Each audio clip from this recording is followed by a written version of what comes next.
We are talking to some of the people behind the things that we, me, you, the Tam fam, we can't get enough of. Starting with my first guest. The British Times called her the Brit-style guru who conquered America. Bustle, as I shimmy back to my chair, praises her as a powerhouse. Just a couple of publications that have really hailed Emma Grede as the pioneer in the fashion world. She teamed up with Khloé Kardashian to create one of the first fully size-inclusive apparel brands. They launched with a denim line that catered to sizes 00 to size 24. And the brand has now grown into a full line of apparel that champions body positivity and acceptance. Emma's success doesn't end there, though. She went on to a multi-billion-dollar shapewear brand with Kim Kardashian. I have a pair on right now. And Elle magazine credits Emma as being the woman behind the Kardashian sprawling fashion empires. And she's certainly on the pulse of what people want, with a business record that has taken her all the way to one of the most coveted positions yet, the first Black woman to be a shark on Shark Tank. And by the looks of it, she's only getting started. I was born in East London in England. I was raised by a single mum with very little means, one of 4 girls. My mum went out to work every single day, so I played a really big role in raising my sisters. I watched my mum work incredibly hard, and she really taught me that I could do anything so long as you were willing to work really hard for it. I always had a huge passion for fashion, and I would save every little penny so that I could buy fashion magazines. Going to the London College of Fashion was a huge break for me. It was the first time I'd been able to be in the big city and surround myself with people that were really like-minded.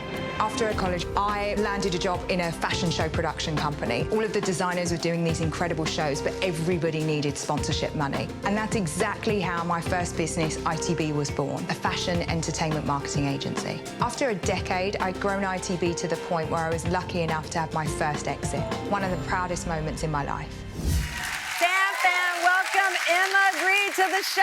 Welcome, Emma.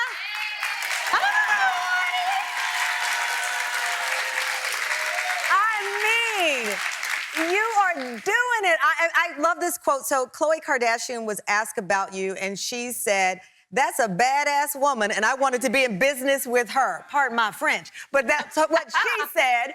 I mean, you are hailed as one of the best to do it. You know what women want and what to get us to spend our hard-earned money. That is true. I'm so proud of that fact. What's the secret? I mean, I have a pair of your amazing jeans right here.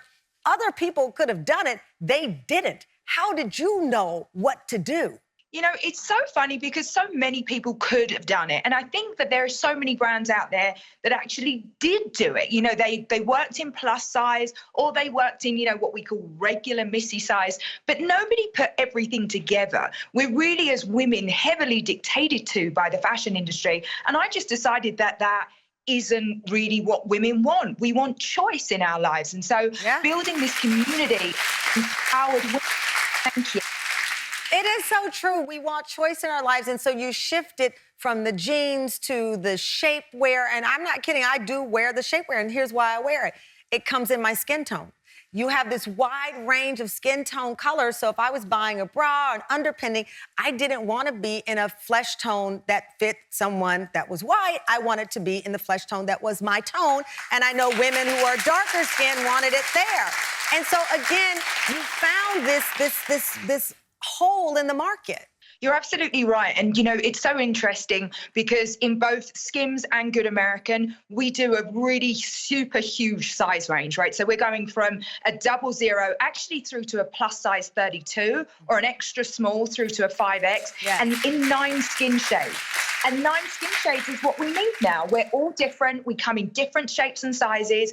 And, you know, it should be the norm. If you were launching a cosmetics brand and you came to the market with 5 shades of, skin foundation, you'd be, asked to leave the asked to leave the counter. But in clothes, we still allow that. And so I really wanted to do something that was about uplifting and empowering women, because we all know how great we feel when you put on something and it fits you, it's made for you, changes your whole day and your whole outlook. And that's what these businesses are about. And also, when you know the designer has thought about you, and that's the thing with your jean brand, it's thought about the fact that some women have curvy bottoms, but in a small waist. And then you have different shapes and sizes that you complement here. But going back even to the skin tone part of it, everybody's nude color is not the same nude. And you saw that. Something fascinating, Emma, that you said in an interview that I read, you talk about these products being pain products, that jeans are a pain product for us, meaning when you go in, it's one of the biggest struggles, finding the right pair of jeans. And you capitalize on what is an uncomfortable thing for us in the dressing room, finding good shapewear and finding a good pair of jeans. Absolutely. And that's what it's about, like giving you this moment where you always know if you're coming to Good American, you're going to find your size. The big thing is like, it's going to, how many choices you've got, but you'll never not be able to find your size. And that immediately changes the whole experience for women. And it is about finding those categories that are typically, we dread going to find new jeans. We dread going to find new swimwear. And I want to take all the pain out of fashion. We're not saving lives here. It should be a nice, uplifting process. I love the stretch. You've got some there. Yes, I do. Oh, yeah. Listen, that's what I mean. We love us some stretch at Good American. I love the stretch. I read also that you say one of your gifts is the gift of gab, and that you know how to talk to consumers, but you also know how to talk to the people who need to make these products come to life. You were so popular in the Kardashian house. Kris Jenner has partnered with you also on her eco-friendly line of cleaning products. And that's incredible.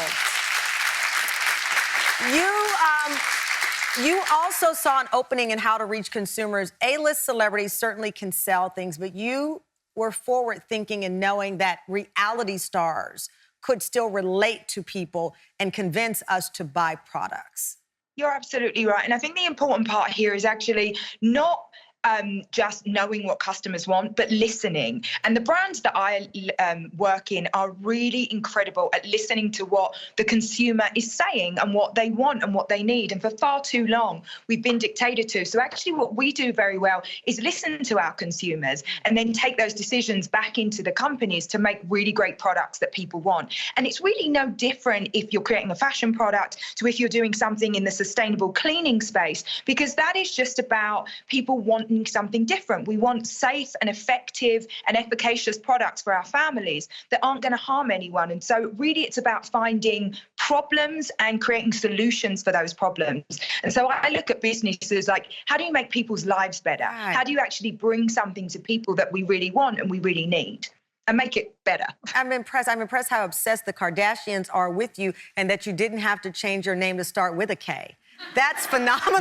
That's phenomenal. Coming up, Emma's built brands that we're obsessed with, and now she's hunting for the next big thing as a trailblazing shark on ABC's Shark Tank. More on Emma's latest role and how to get us obsessed with the things she's creating next.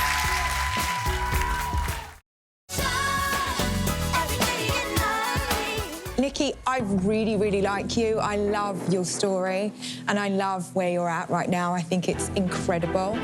I think that the businesses that do really well right now are those that have a purpose and that can really, get an audience and speak to a very, very specific audience. And I love the fact that this is a sustainable product and that you've got a real clear market. Welcome back. We're introducing the Tam fam to people behind some of the latest obsessions out, and British entrepreneur Emma Grede is one of them. She's a guest shark now on the latest season of Shark Tank, making her the first Black woman to be a shark in the show's 12-year history. Before the break, Emma, we were talking about your fashion moguldom and the jeans, and I'm looking at these Good American jeans, and I love the description. The ultimate skinny sculpting jean with extra strength, flat tummy tech, and a gap-proof waistband and super stretchable. These are all words and things I like to hear. I love it. And now you have this opportunity to bring in different entrepreneurs like yourself. For our audience who don't know, You grew up in London with your mom, and there was a struggle to make ends meet, and you learned this work ethic from watching your mom work so hard. I absolutely did. You know, I'm one of 4 girls. My mum and I, you know, we say she's the dad, I'm the mum, and we have 3 kids together. So it's a pretty interesting dynamic in my family. But, you know, I watched her go out to work every single day, and it really taught me the value of, you know, going out, creating something for yourself, and also, you know, this idea that I could do anything if I just worked hard enough for it. But we know, you know, you can work hard, but always the industry is not always ready for you. We know that to be the case with Black and brown women. The industry is not always inclusive. So your appearance as a guest shark on the show is game-changing. You're there for the next big obsession, no matter who the entrepreneur is, male, female, white, Black, Asian, Indigenous. But you do bring a certain sensibility from your background as a Black woman. 100%. As a Black female CEO, I've always prioritized building a diverse and inclusive workplace. And now I'm at this position in my life, I really want to make sure that women coming up, especially Black women coming up behind me, who have far less access to funding, are properly funded and able to find things that are going to help them propel their business. We all need opportunities. And if I can be that opportunity for someone, then hands down, that's what I want to do. And that's why we're obsessed with Emma. Thank you so much, Emma, for joining us. Congratulations on everything. And you can catch Emma on the latest season of Shark Tank Fridays at 8 Eastern, 7 Central on ABC.